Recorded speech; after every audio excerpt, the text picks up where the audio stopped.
आज हम लर्न कर रहे हैं इनवॉलेंट्री एक्शंस और रिफ्लेक्स एक्शंस। दोनों को आप बिल्कुल अच्छी तरह से भूल जाइए, क्या है इनवॉलेंट्री एक्शन, क्या है रिफ्लेक्स एक्शन। पहले आप इसे सिंपल भाषा में समझिए कि जब हमारी बॉडी बाहर से कोई टेंशन, कोई इमरजेंसी फील करती है तो जो बॉडी का रिस्पॉन्स होता है उसमें क्या कौन सी नर्व्स यूज़ होती हैं। फिर हमारी बॉडी के अंदर भी बहुत सारे ऐसे काम, जैसे हमारा हार्ट बीट करता है या हमारी स्मूथ मसल्स कैसे काम करती हैं, उसमें कौन सी नर्व्स यूज़ होती हैं। ठीक है, तो इसको समझने के लिए दोनों चीज़ें बिल्कुल अलग हैं। देखो, जब हम बाहर से इमरजेंसी फील करते हैं तो हमारा वॉलेंट्री नर्वस सिस्टम काम आता है। मतलब बाहर से फील करने के लिए या तो हमारे हाथ पे, पैर पे, हमारी स्किन पे, आईज पे, कहीं पे भी कोई चीज़ होगी तब हमें फील होगा कि कोई इमरजेंसी है, और ये हमारे ब्रेन को बाद में पता चलता है। उससे पहले ये हमारे स्पाइनल कॉर्ड के थ्रू सोल्व हो जाता है सब कुछ। ठीक है, तो रिफ्लेक्स एक्शन में सारे वॉलेंट्री नर्व्स होते हैं, मतलब कि इसमें आपकी सेंसरी नर्व्स भी होती हैं और मोटर नर्व्स भी होती हैं रिफ्लेक्स एक्शन में। ठीक है, सबसे पहले ये याद हो गया। तो वॉलेंट्री नर्व्स ही यूज़ हो रही हैं, लेकिन इनवॉलेंट्री एक्शंस जो बॉडी के अंदर होते हैं उसमें ऑटोनोमिक नर्वस सिस्टम होता है। मतलब सेंट्रल नर्वस सिस्टम में क्या था, हमारा ब्रेन और स्पाइनल कॉर्ड था, तो इसमें हमारा ब्रेन भी यूज़ हो रहा है। ब्रेन का कौन सा पार्ट हमने पढ़ा था, हमारी एक ब्रेन स्टेम है जिसको मेडुला बोलते हैं। मेडुला के पास जाती है सारी चीज़ें और वो वहाँ से उसको कंट्रोल करता है। ठीक है, तो इसमें autonomic nervous system, first point आपका क्लियर है। मतलब ऑटोनोमिक नर्वस सिस्टम इसमें यूज़ होता है और इसमें वॉलेंट्री नर्वस सिस्टम यूज़ होता है। ठीक है, they usually occur in response to internal stimulus. ये मैंने आपको बता दिया, जैसे हमारा हार्ट मसल का काम करना है या किसी स्मूथ मसल का काम करना। स्मूथ मसल आपको पता है हमारे ईसोफेगस में होती हैं, हमारे स्टमक में होती हैं, है ना, ये सारी स्मूथ मसल हैं। तो रिस्पॉन्स करता है इंटरनल स्टिमुलस के लिए कौन, इनवॉलेंट्री एक्शंस। इसीलिए इनवॉलेंट्री बोला है इसको, क्योंकि ये हमारे कंट्रोल में नहीं है।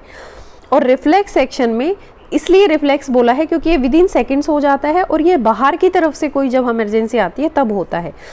सेकेंड पॉइंट रिफ्लेक्स एक्शन का देखें, they operate against harmful stimuli which are generally external and may cause injury.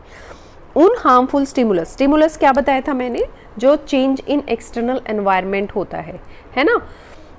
Third point involuntary action का देखो, they are connected with functioning of internal body parts. Clear हो गया, reflex action connected with emergency.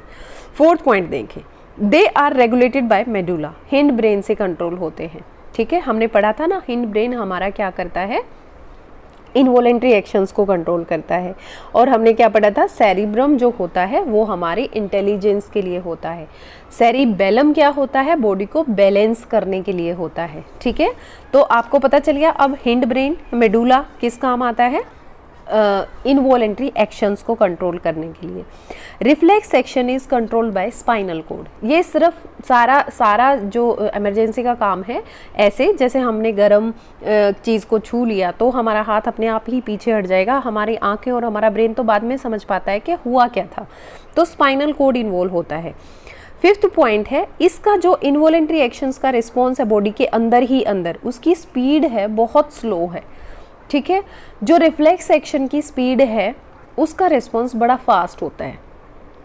ठीक है, जैसे involuntary action के example में आप क्या याद करोगे, बीटिंग ऑफ हार्ट मसल्स, वो हमारे कंट्रोल में होती ही नहीं है एक्चुअली, बट फिर भी बॉडी अपनी तरफ से कोशिश तो करती है कि सब कुछ ठीक हो जाए। तो इसलिए आप याद कर लेना कि जो जैसे बीटिंग ऑफ हार्ट मसल है वो इनवॉलेंट्री एक्शन है। रिफ्लेक्स एक्शन में क्या है, example, removal of hand with jerk when someone touches A hot object accidentally. जब हम गलती से किसी गर्म चीज़ को छू लेते हैं तो वो हमारा इस तरह से हट जाता है हाथ, वो कौन हटाता है, वो रिफ्लेक्स एक्शन। तो ठीक है, इसको एक शॉर्ट में समझने के लिए आप कैसे करोगे कि जितनी भी चीज़ें हमारे शरीर के अंदर हो रही हैं हमें नहीं पता वो हम क्या हो रहा है, क्या नहीं हो रहा है, कैसे हो रहा है, कुछ नहीं पता हमें, वो सब इनवॉलेंट्री एक्शंस के थ्रू होता है। जो चीज़ बाहर से हमें हमारे साथ हो जाती है, हमारी पलकें एक बार झपक जाती हैं जब कोई चीज़ गिरने वाली होती है आँख में, तो हम बाद में देखते हैं कि आया क्या था, आंखें बंद क्यों हुई, तो ये रिफ्लेक्स एक्शन है। ठीक है, दोनों ही वैसे तो इनवॉलेंट्री हैं, बट ये इसमें voluntary muscles, voluntary nerves use हो रही हैं रिफ्लेक्स एक्शन में। आई होप आपको ये समझ में आ गया होगा। Thank you for watching life science cafe.